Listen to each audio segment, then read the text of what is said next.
Bienvenue sur Canal Agenda pour continuer à parler de diagnostics qui sont, et vous le savez, réglementaires. Et je pensais naïvement que c'était assez simple pour les professionnels de l'immobilier comme pour les propriétaires. Eh bien non. Mais heureusement, Elena est là pour nous éclairer sur toutes ces complexités. En effet, chaque diagnostic possède sa propre réglementation. Par exemple, le plomb concerne les bâtiments qui ont été construits avant 1949, tandis que l'amiante concerne ceux dont le permis de construire a été délivré avant le 1er juillet 1997. De plus, les réglementations évoluent en permanence. Par exemple, nous en sommes à la 4e version du DPE et il faut vraiment se tenir informé en permanence. Alors vous avez eu la bonne idée de créer des outils pédagogiques. Le premier s'appelle le DiagMag, c'est un magazine entièrement dédié au diagnostic.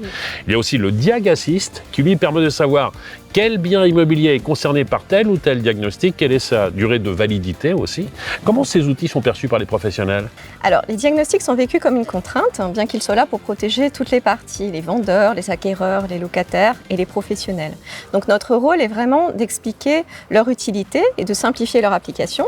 Et nos outils sont très bien reçus et considérés comme très utiles.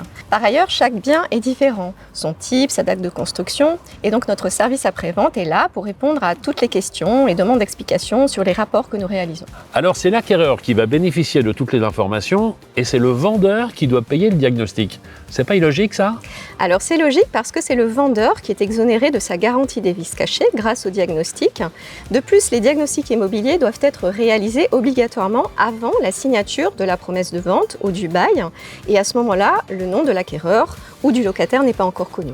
Par ailleurs, les diagnostics peuvent permettre de révéler une anomalie ou une pathologie sur le bien et cela va permettre aux propriétaires de faire des travaux pour les éliminer. Merci pour toutes ces précisions, cette transparence et je vous dis à très bientôt sur le Canal Agenda.